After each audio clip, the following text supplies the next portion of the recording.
Hey everybody, HTM here, back with another PTS patch note update video for you guys.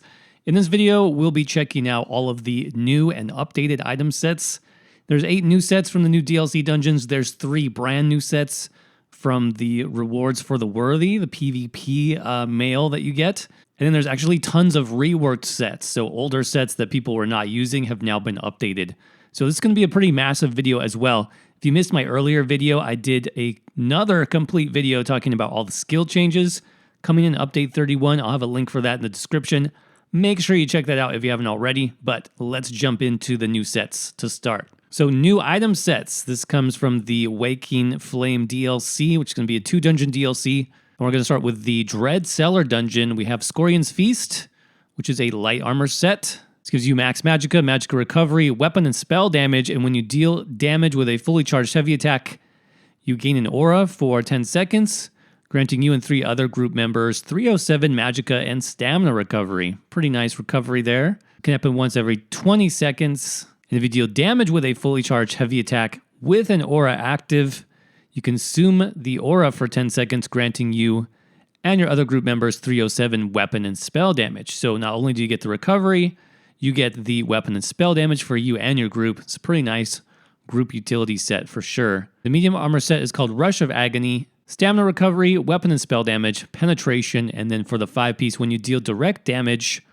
with a blink, charge, leap, teleport, or pull ability, you're going to pull enemies within 10 meters to you. After 2 seconds, you deal physical damage to all enemies. This effect can occur every 8 seconds. And it scales off your highest stat. It will not apply crowd control immunity. So this is interesting. Usually with a effect like this, where an enemy gets pulled, they get CC immunity. Not in this case. There is a comment about this. We expect to see a lot of power from this set with its ability to pull enemies without applying crowd control. So they are aware of this. This is how they made the set. In our playtesting, we experimented both with and without CC immunity. The pull from the set felt challenging to engage with, as your goal was to keep everyone clumped up for a prolonged period of time, but you couldn't do it with the CC immunity, it sounds like. So they're hoping to allow you to basically continue to crowd control and group the enemies together after you pull them into you. So this is pretty interesting. They've never done something quite like this, and this could be quite powerful. Maybe even in PvP, I could see some applications for group play. So we'll have to see. I'm not sure if they'll actually keep it like this. They might end up changing this towards the end of the PTS, but we'll see. Then we have Crimson's Oath, which is the heavy armor set. You get armor, max health armor, again, and when you use an ability that applies a major or minor debuff to yourself or an ally, send out a wave of energy that reduces armor of nearby enemies by 3, 5, 4, 1 for 15 seconds. This effect can occur once every 12 seconds, only on enemies within the range. Okay, so this might be a nice alternative for the Alkosh set for tanks. We'll see later on, Alkosh actually got a buff. I think they're trying to get medium armor builds to use that a little bit more, but yes, this is a nice alternative if you're running heavy armor as a tank. Monster set for this dungeon is called Magma Incarnate. You get magicka and stamina recovery. And when you heal yourself or a group member with a single target heal ability, you grant the lowest health group member with minor courage and minor resolve. So that's extra weapon and spell damage and armor for 10 seconds. The Daedric energy will then bounce to a nearby group member up to 3 times, applying minor courage and minor resolve. So basically it's a 4-person buff. Pretty nice for 4-man dungeons. I don't know if you would use this in trials necessarily because the amount of people affected by the buff is pretty small. All right, our second dungeon, Red Petal Bastion, has a light armor set called Thunder Caller. This adds offensive penetration, lots of weapon and spell damage, and dealing damage with a fully charged heavy attack calls a bolt of lightning at your target, dealing shock damage and leaving a 4-meter lightning crater at their location for 6 seconds, dealing shock damage per second. Okay. Sounds a little underwhelming, perhaps, but I guess we'll have to see how high that scales, the damage. All right, Grizzly Gourmet, this one is fun. This adds max stamina, weapon and spell damage, offensive penetration, a second bonus for stamina. That's interesting. And dealing light attack damage grants you a stack of Baker's Delight for 5 seconds When you gain 3 stacks, you create a sweet roll next to your target. If an ally touches the sweet roll, both you and your ally gain one of the following bonuses. Restore max health, magicka, and stamina. It's pretty nice. Gain empower for 10 seconds or gain major force for 10 seconds. So you get one of those buffs. This effect can occur once every 2 seconds. So this is pretty cool, and I even wonder if you can stack multiple, if you can overlap effects. It almost seems like you could, because some of these, the sweet roll lasts for 5 seconds, but the buff seems to last for 10 seconds. I don't know. That will be really interesting if you can stack them, if you can overlap multiple effects. But even without that, it's still a pretty interesting set. I like it. Silver Rose Vigil is the heavy set. You get max stamina, health, max stamina again. And blocking an attack grants you Realm Shaper for 15 seconds, gaining up to 1 stack every half second. When you reach 3 stacks, consume them, launching necrotic energy at your attacker, dealing magic damage and applying major maim for 12 seconds. So it's another major maim set. Now with the way that they're changing Frost Staff can give tanks easy access to major maim. I don't know if this is going to be quite as useful. Check out my previous video if you missed that one. Frost Staff tanking is looking better than ever, by the way. And then Prior Theeric, the monster mask from this dungeon, gives you weapon and spell damage. And dealing direct damage with an AoE effect ability creates 6-meter shadowy whirlwind.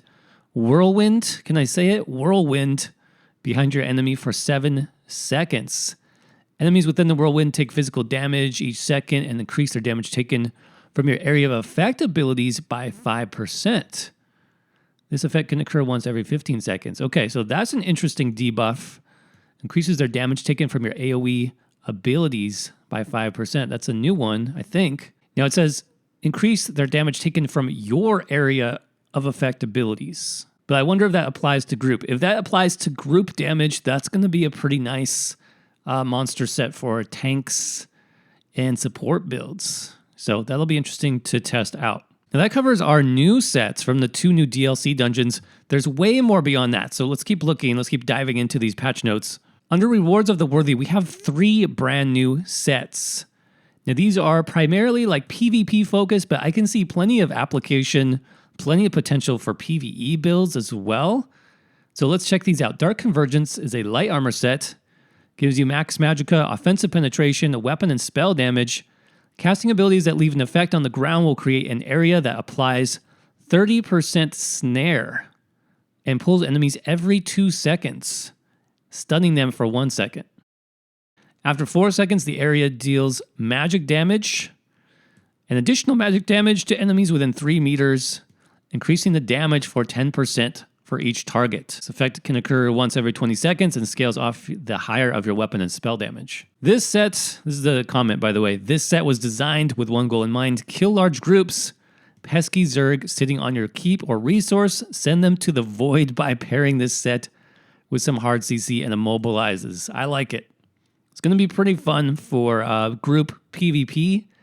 And even for like farming PvE mobs, this could be pretty effective.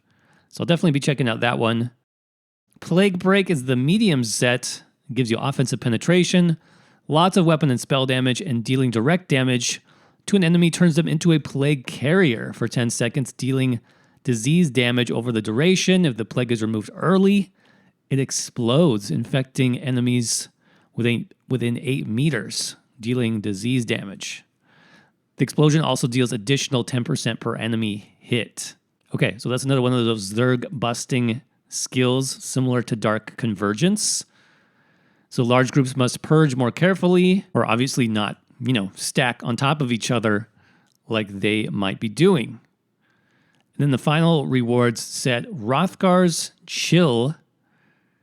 It's a heavy armor set, max health, armor, offensive penetration. It's interesting.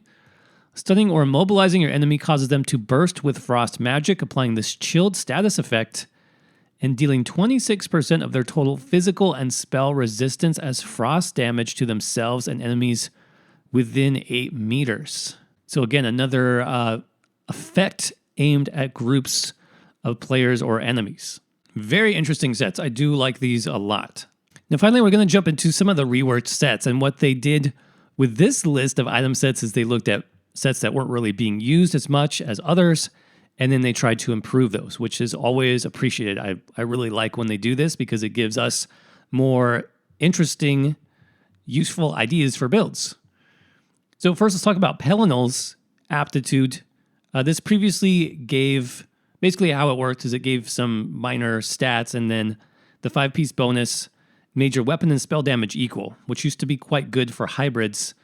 Not quite so good anymore. As we saw in the previous video, if you saw that, a lot of the passives that used to just give you like weapon damage are now giving you both weapon and spell damage. So this is actually pretty good timing on their part. It kind of negates the real reason for using Pelinal, which is you would stack your weapon damage really high on like a medium armor build, and then you'd automatically get the same amount of spell damage.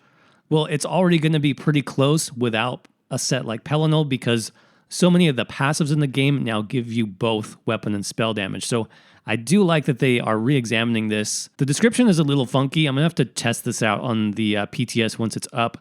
The set now gives you a damage shield based on your weapon and spell damage, and a stack of Wrath for 10 seconds whenever you kill an enemy. So the stack gives you 100 weapon and spell damage per stack, but causes you to take 1% of your health as oblivion damage every second per stack, up to 10 seconds. So up to 10% of your health as oblivion damage. 2 through 4 piece is weapon and spell damage, offensive penetration, weapon and spell damage again. So those stats are much better, and it no longer causes your weapon and spell damage to become the highest of the two values. So pretty interesting. I want to see the scaling here and see how much of a damage shield it gives you per stack. It says it gives you 100 weapon and spell damage, so that's up to 1,000 weapon and spell damage, which is really powerful. But of course, you have the negative side, which is you're going to take 10% of your health as damage every second. Really interesting stuff. Can't wait to check that one out. Then we've got updates to these dungeon and arena sets. Some fixed issues here. Crusader got a major rework. This one sounds pretty interesting. This set now grants you a damage shield, again based on your weapon and spell damage, for 6 seconds, and it creates an area of effect beneath you for 10 seconds whenever you deal direct damage with a blink, charge, leap, teleport, or pull ability.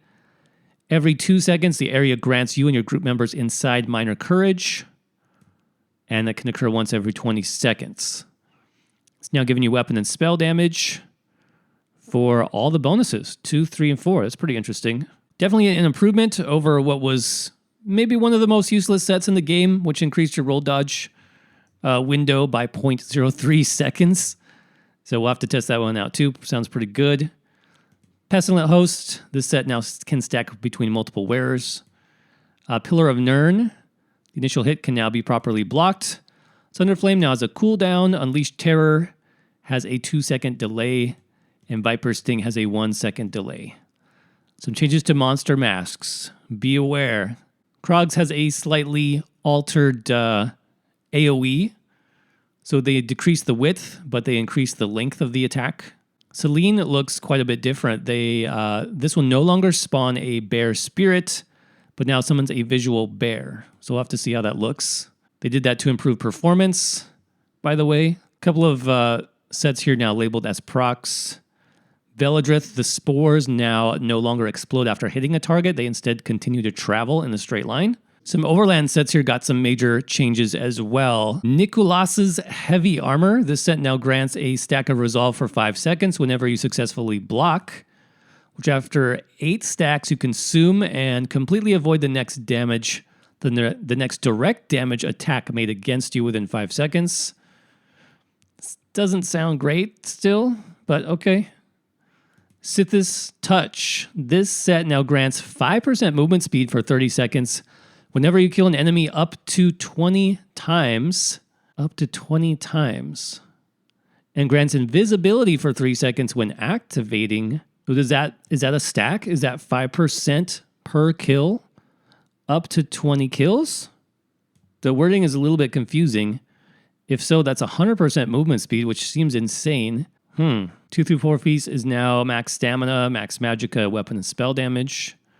No longer grants you major berserk. So interesting changes here.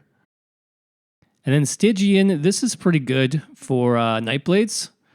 This set now grants hybrid stats rather than exclusively magic-based stats.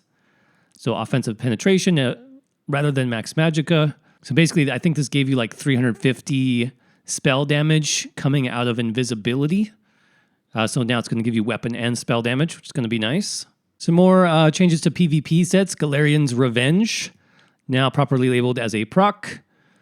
Meritorious Service and Powerful Assault fix an issue where these did not properly follow their sorting behavior when applied to targets. Okay. Vice Cannon of Venom, this damage over time can now stack for multiple users. And some changes to trial sets. Kind Wind fixed an issue here. This is what we talked about earlier. Roar of Alkosh, they increased the set's armor reduction cap. Now 6,000 up from 3,000. That's a huge buff to that set. Perhaps damage dealers will finally wear it, but probably not. Remember, there is that new heavy armor set that does over 3,000 armor reduction as well. Silzan's Torment fixed an issue with multiple players proccing this one. And Twilight Remedy fixed an issue where the set could apply to yourself if you activated your own synergy. So that's it, everybody. That's the new sets. That's the reworked item sets. Lots to talk about on this one. Let me know in the comments below what you think about the new item sets and if there's any of the reworked sets that stand out to you that you think you might start using. I'd be interested to get your feedback on that. And of course, stay tuned for many more videos this week as we dive into all the PTS changes. Coming with the new Waking Flame DLC and Update 31. Make sure you're subscribed right here with your notifications turned on so you don't miss anything. I will be sure to keep you up to date. And as always, thank you all so much for watching. Hope you're doing well, stay safe out there, and I will see you around in the next video.